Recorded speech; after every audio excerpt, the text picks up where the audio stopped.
I'm going to read a poem from my latest book, my latest collection of poetry, Purgatory Road. And I wrote a lot of the work in this book while I was here at the Manship House in Gloucester. And this poem in particular was inspired by this place and by the two abandoned granite quarries on the estate.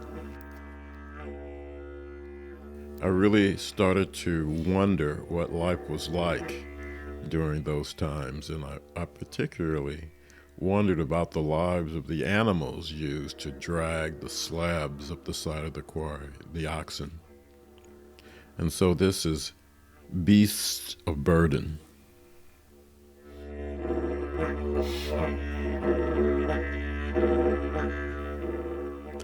Item from the Cape Ann Light and Gloucester Telegraph, March 8, 1873. A block of granite was hauled to the Rockport Railroad Station on Wednesday that required 13 yoke of oxen to get it through the streets. Curious people line either side of the dusty road, mesmerized by the slow procession. Oxen pulling a massive wagon that creaks and groans under its load. An ancient and eternal slab, formed when the world was young, that will outlast onlookers by 100 generations. It would be foolish to think these animals understand their role in history, that they know their load will grace some grand edifice of the young republic. They are simply beasts of burden who pull when prodded, eat when fed. But millennia ago, long before human masters with yokes and whips, their ancestors freely roamed the endless plains. Now, at night, lying asleep in barns, do they ever stir at the touch of some distant memory, some timeless dream of fragrant, waving grass stretching beyond the horizon?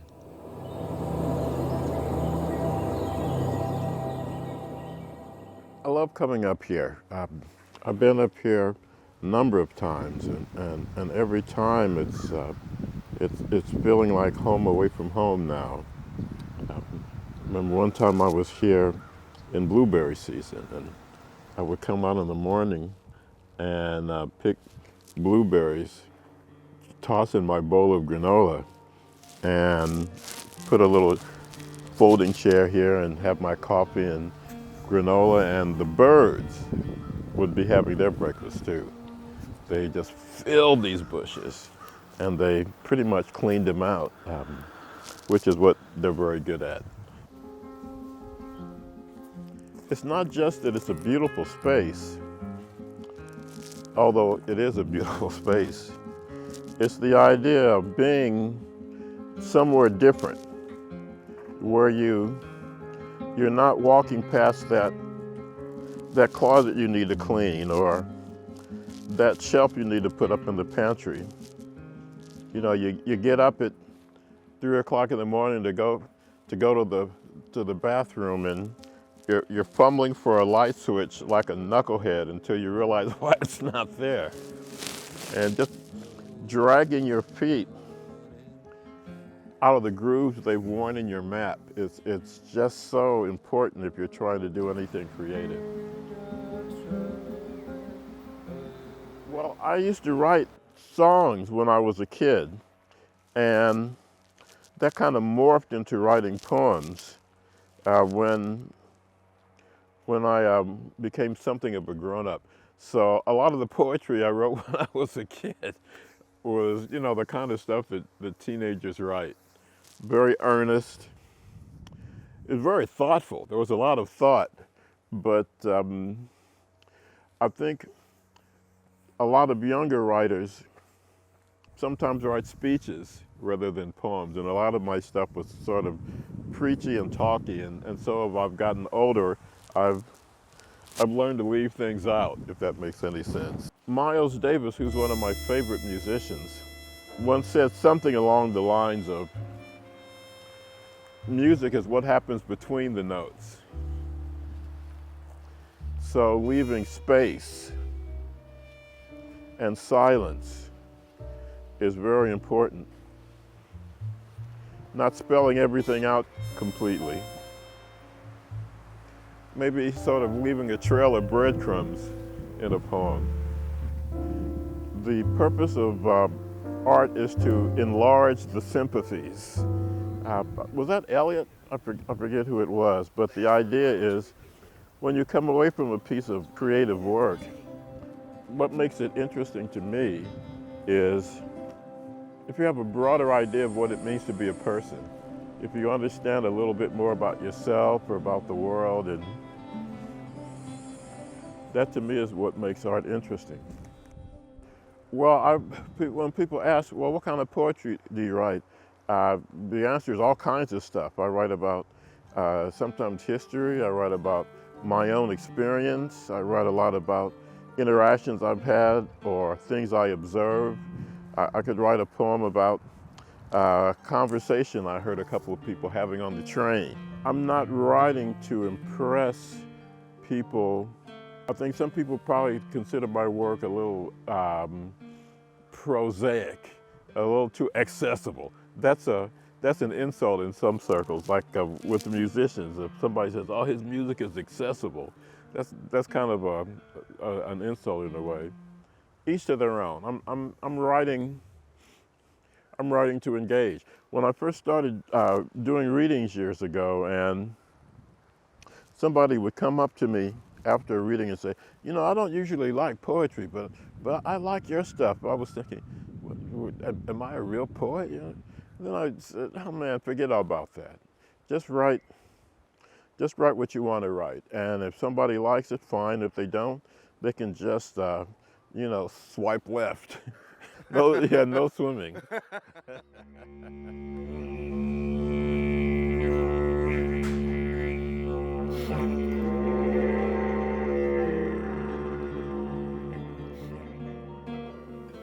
As a landlocked child of the Midwest, I learned in school that tides were caused by Earth's rotation and the gravitational pull of the moon. But I'd seen the ocean only in movies and on television, so that knowledge was an abstraction. I'd lived on the East Coast for many years, but the ocean wasn't part of my DNA. I once astonished a friend who'd been born and raised in a coastal town when I told her there'd been summers I'd never made it to the beach. But then something happened. I spent a week in Gloucester, writing in a cottage on a bay where waves lapped against the seawall under the porch. At high tide, I could have hopped over the railing into the water. At low tide, the flats stretched far away, and ducks and seagulls poked their beaks into the sand in search of treats.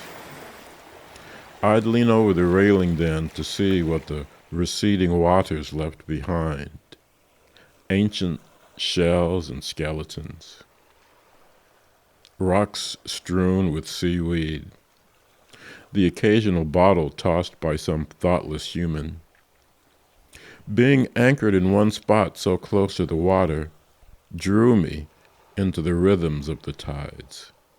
A ceremony ancient before people walked the earth, before dinosaurs, before meandering rivers carved the Grand Canyon.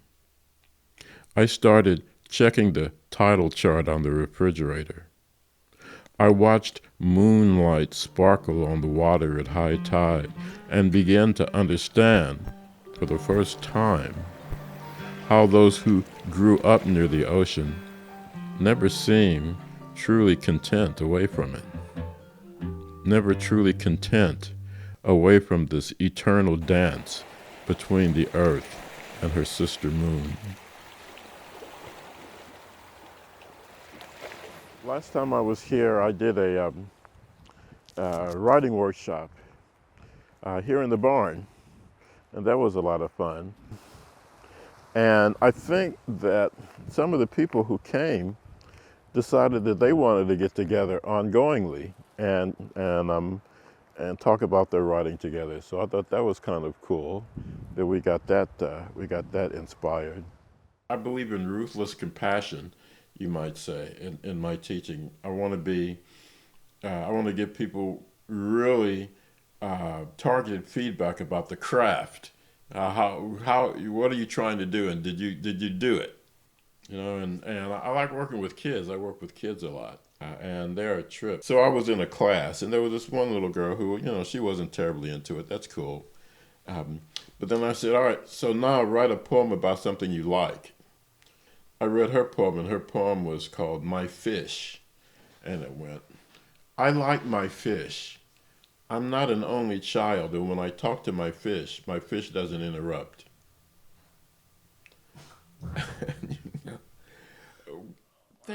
And there was another time I had some 7th graders, and I was talking about poet voice, how some poets read, I'm reading this poem, and I'm reading it this way, and I am very poetic, and I'm saying, don't do that. And I take one of their poems and I read it that way, like a bad ham actor, and they laugh. And one of the kids, this is 7th grade now, he says, wow, that was a feelings ball, like a cat's hair ball. I'm going, Scotty, you just blew my mind, dude. I'm going to use that in my teaching for the rest of my life. And I'm going to quote you. I said, this is what Scotty said. And he's like, as well he should be. Oh man, so kids are something. I make it clear to kids that you've got a story that's worth telling. And those famous poets couldn't tell it the way you tell it. So we're interested in your story. Don't worry about trying to impress anybody.